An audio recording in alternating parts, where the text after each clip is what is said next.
Hello, hello, lovely writers, and welcome to this week's Writerly Wednesday. We're changing things up, right? A little bit of change to make us happy. We are in a lockdown here in my area, so I needed a bit of change. So I'm passing it all on to you guys. Now, this week, we are taking a little shift from creating to editing. So I'm going to talk to you today about the top 5 mistakes that I see writers doing when they are looking at self-editing. Now, rest assured, if you're an experienced writer, you may actually still have trouble with these. I'm going to raise my hand. I still need to remind myself of these things myself, but because I'm going through an editorial process myself, I thought it's a really good time to look at these things. So the top number 1 mistake that I see writers making when it comes to starting a self-edit is that they are not stepping away from their writing. That's right. You need to take weeks away from your writing if you're going to be an effective editor. Weeks. And I don't mean 2 weeks or even 3 weeks. I want you to take a minimum of 4 weeks away from your project. Now, of course, I'm not talking about a freelance article or something like that. Turnaround times, I've talked about this before, are really tight, so I get it. But because my number 1 piece of advice is not to edit as you go, if you're writing long form, you create, you write, and then you put it away. This is where it's really handy to have another project to be working on so that you can keep yourself sufficiently distracted. But you must have at least 4 weeks away from that project to get proper perspective. You can take more if you want it, but at least 4. And that is absolutely, I'm drawing a line in the sand and telling you that's what I need for you to do because it makes a massive difference. If you do not take that time, you may do an edit, but it's not going to have the same effect. You must get perspective. So the second mistake that I see writers doing here is not just taking the simple step of printing it and reading it aloud. I can't overstate this. Reading it aloud can be the difference between you getting to hear what dialogue sounds like or because you're reading it, it sounds fine. When we read aloud, we're also using a different part of our brain. So you've taken that at least 4 weeks break, and now you're printing it out, you see it in black and white, and you hear what it sounds like to a reader. Because when I read, I actually can oftentimes hear and see things playing out. And that's exactly what you need to do. It can make a massive difference. Even if that's not the first step you take, I want you to include that as part of your editorial practice, that you print it and read it aloud. Absolutely important.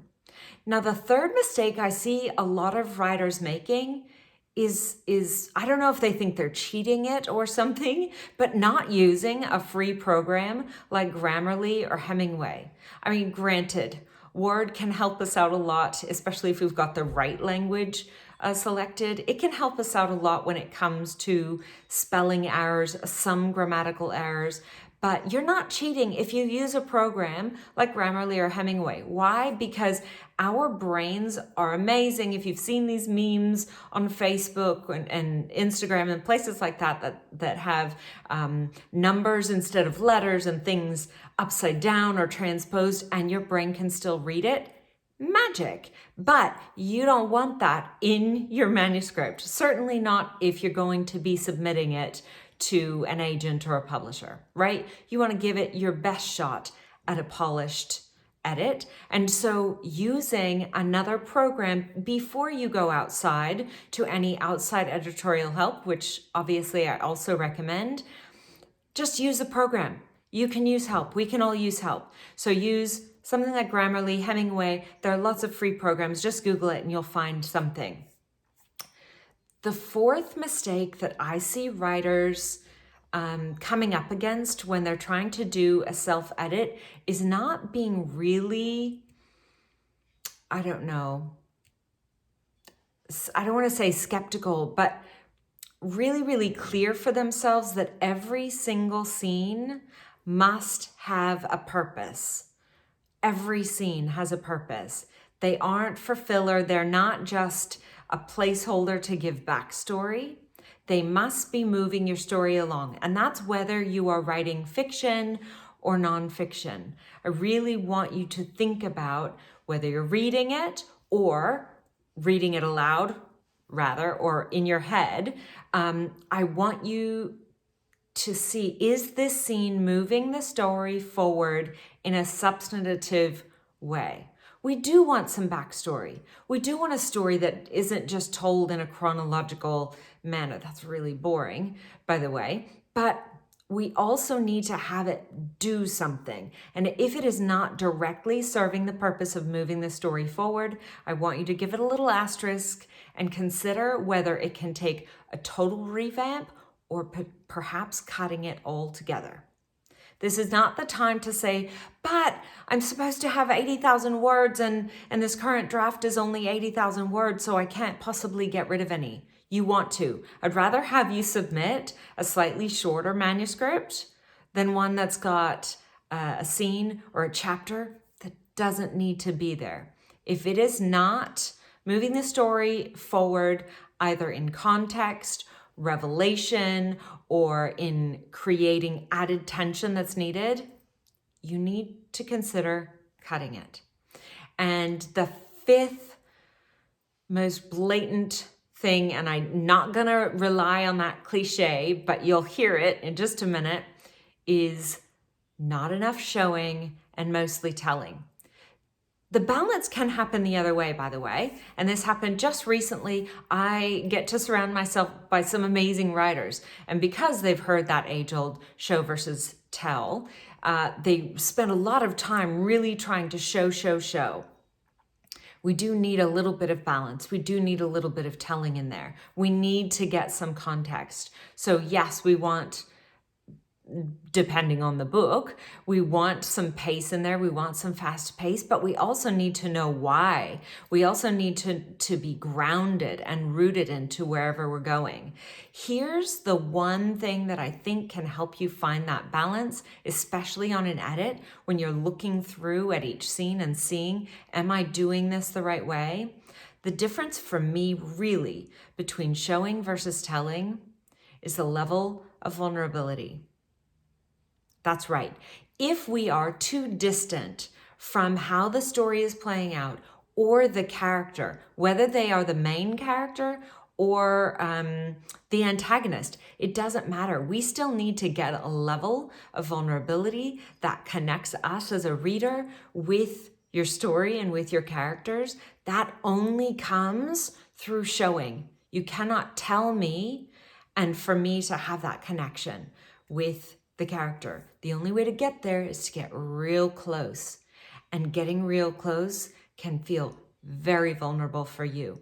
So I want you to start to use that as your guide to whether or not you are sufficiently showing. So it's not just a thing about technique. It's really about what's going on in here.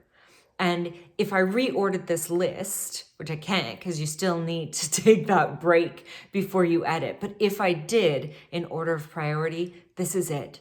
I want you to bring more vulnerability and more truth to your writing. And that is directly related to showing versus phoning it in and telling me what I need to know. Let me see it through the characters. I think the dogs outside are singing us a chorus. That might be time to finish this week's video, but I want to hear from you.